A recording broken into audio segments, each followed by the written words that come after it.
Hello everyone. Let's start book exercise of chapter number 1, class 8, history.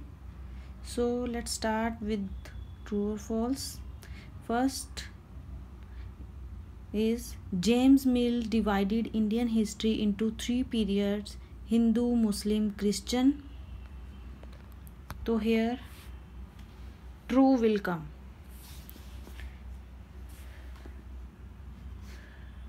True. Second one, official documents help us understand what the people of the country think. It's false. And the third one, the British thought surveys were important for effective administration. It's true.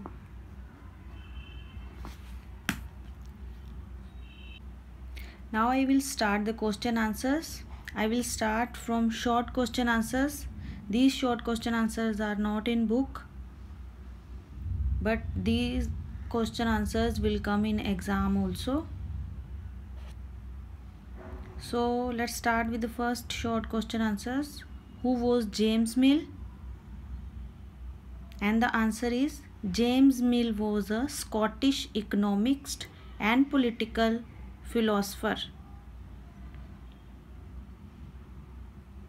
Number second, in how many periods divide Indian history?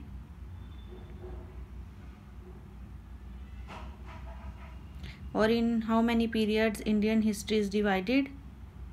So the answer is James Mill divided Indian history in 3 periods: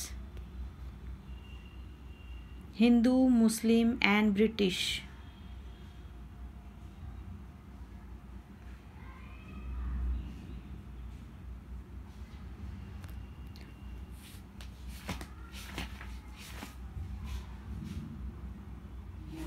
And the third is name the book of James Mill.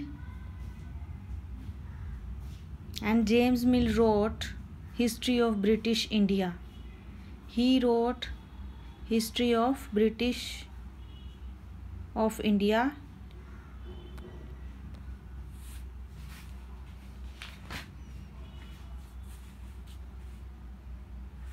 Not of will come.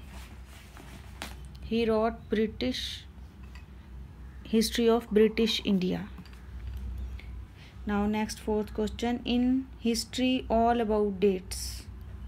And the fourth question, is history all about date? Why? And the answer is no. This is because there are some events which can't be associated with fixed dates. मतलब कुछ ऐसे events होते हैं जिनको हम fixed date के साथ associate नहीं कर सकते. As I explain in chapter की जब लोगों ने टी पीना स्टार्ट किया होगा, लोगों ने न्यूज़पेपर पढ़ना स्टार्ट किया होगा, या लोगों ने रेलवे में सफ़र करना स्टार्ट किया होगा, तो उस टाइम की हमें एग्जैक्ट डेट का नहीं पता. Okay. So fifth question is what was the view of about India. James Mill के अकॉर्डिंग वो मतलब इंडिया के बारे में क्या उनके ओपिनियन थे, क्या वो सोचते थे. According to James Mill, India was not capable to progress without the help of British. मतलब जेम्स मिल के अकॉर्डिंग क्या था कि जो इंडियंस हैं, जो इंडिया है, वो ब्रिटिशर की हेल्प के बिना प्रोग्रेस नहीं कर सकता. जबकि ऐसा नहीं था. इंडिया को ब्रिटिशर के आने से पहले सोने की चिड़िया बोला जाता था. सो दैट्स वाई जो ब्रिटिशर थे वो अट्रैक्ट होके ट्रेडिंग करने के लिए, बिजनेस करने के लिए इंडिया में आए थे, और धीरे धीरे उन्होंने सारा अधिकार जमा लिया था इंडिया पे. Now the sixth questions, define medieval. Medieval क्या है? Medieval was the term used to describe the society where these features of modern society did not exist. जो मिडेवल है वो टर्म यूज़ की जाती है जिसमें मॉडर्न सोसाइटीज़ के फीचर नहीं होते.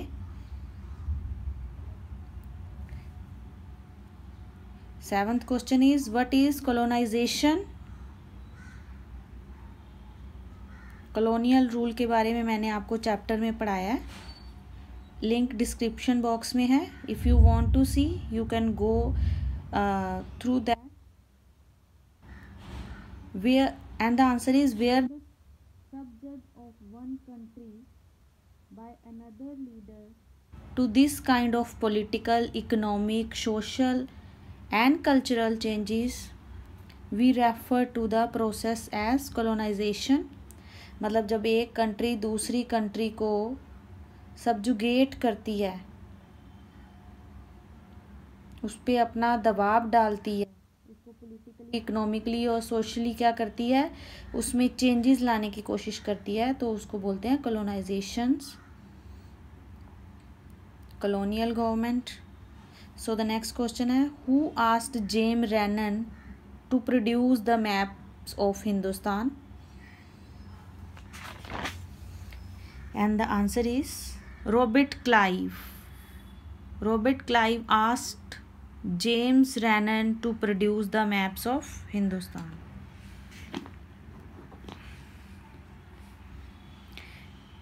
Ninth question, name any 4 governor general in India.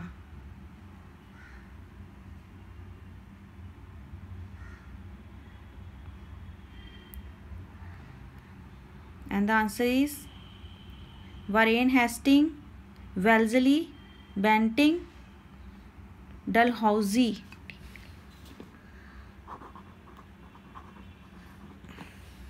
Were 4 governors general in India.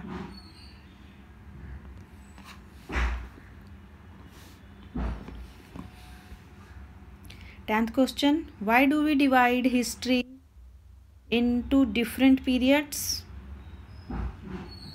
Why do we divide history into different periods? And the answer is we divide history into 3 periods to capture the characteristic of a time, its central feature, they appear before us. मतलब हम history को इसलिए 3 different periods में divide किया है कि जो जो उन टाइम पीरियड्स में हुआ उसमें क्या क्या हुआ उसको कैप्चर करने के लिए. And the last short question, write any 2 features that modern day historian like to right.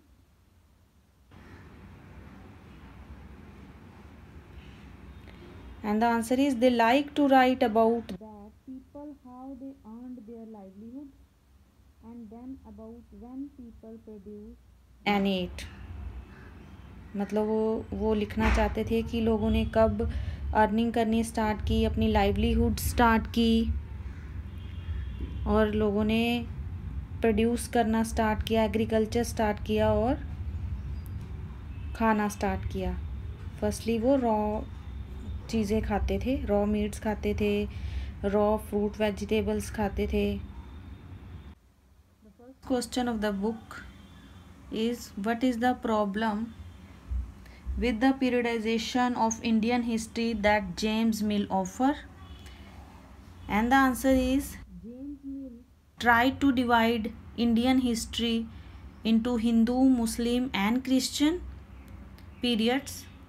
This period is based on religious lines that there was a phase for which the Hindu were the rulers and others were ruled.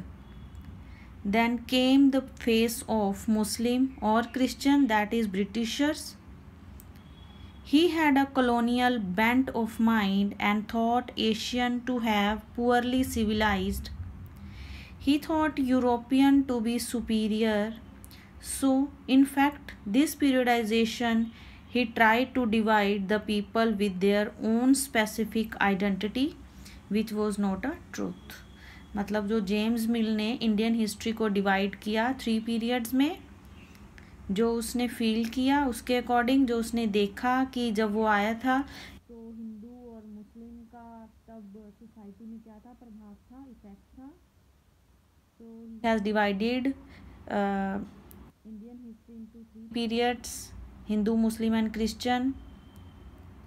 तो ये जो period था, ये जो periodisation उन्होंने की, उन्होंने religious base पे की कि जब हिंदू जो रूलर्स थे वो रूल करते थे और सब दूसरे उनकी बात मानते थे। तब बाद में जो फेस आया वो मुस्लिम्स का आया और क्रिश्चियंस का आया, जो ब्रिटिशर्स का था। ब्रिटिशर ने क्या किया, मतलब वहाँ पे सब चेंज किया, उनकी इकोनॉमी को उन्होंने कैप्चर किया, ट्रेडिंग करनी स्टार्ट कर दी, धीरे धीरे सब्जुगेट किया उन्होंने राजा को, नवाब को, रेवेन्यू कलेक्ट करने शुरू किए। और अकॉर्डिंग टू जेम्स मिल और जो सभी गवर्नर जनरल थे, उनके अकॉर्डिंग जो इंडियंस थे वो सिविलाइज्ड नहीं थे अच्छी तरह से, उनको यूरोपियन मैनर्स की ज़रूरत थी। These all things I have explained in the chapter. So the next second question is, why did the British preserve official documents? जो ब्रिटिशर थे उन्होंने प्रिजर्व करके क्यों रखते थे वो ऑफिशियल डॉक्यूमेंट्स को? British were the opinion that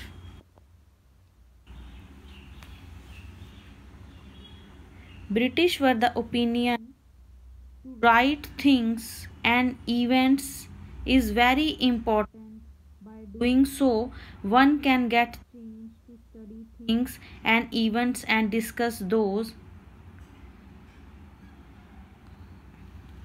If you don't want to write these lines, you can cut. जो ब्रिटिशर थे उनका एक ओपिनियन था कि जो चीज़ें हैं, इम्पोर्टेंट चीज़ें, उनको प्रिजर्व करके उनको लिख के रखना चाहिए लिखित फॉर्म में, तो बाद में उनको जो चीज़ें हैं उनको स्टडी करने का, उनको डिबेट करने का प्रॉपरली मौका मिले। Third question is, how will the information historian get from old newspaper be different from the found in the police report? मतलब जो ओल्ड न्यूज़पेपर में जो हिस्टोरियन है उनको जो इन्फॉर्मेशन मिली है और जो पुलिस की रिपोर्ट से इन्फॉर्मेशन है वो डिफरेंट है। Y?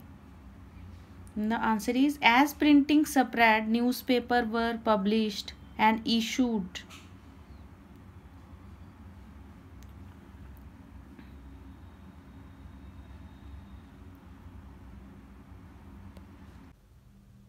So the answer of fourth question, usually the newspaper reports are not biased. These reports explain the fact as it was most of the time. These do not try to manipulate the event. These represent the true story of the event with details. On the other hand, the official reports are usually biased. These are written as per the will of the senior official. These reports may carry the biased views of the reporting police officer. Thus, if the historian are based only on the police report, they may become misguided. It means कि जो usually newspaper होते थे वो क्या करते थे, वो biased नहीं होते थे, ठीक है। तो ये जो न्यूज़पेपर्स हैं ये एक्सप्लेन करते थे ट्रू फैक्ट कि क्या हुआ उस टाइम पे, बट जो ऑफिशियल्स के रिकॉर्ड्स होते थे वो बायस्ड होते थे। लाइक जो ऑफिशियल जिस चीज़ को पसंद नहीं करता था वो उसको ज़्यादा एक्सप्लेन नहीं करता था, और जो जो सीनियर ऑफिशियल होते थे उनकी जो मर्जी होती थी वो लिखते थे रिपोर्ट में अपनी कन्वीनियंट के हिसाब से। So thus this is the time historian are based only the police report, they may become misguided. मतलब अगर तो हिस्टोरियन ने पुलिस रिपोर्ट के अकॉर्डिंग हिस्ट्री को वो किया है, स्टडी किया है, तो मे बी वो मिसगाइडेड भी हो सकते हैं। So at this note I am going to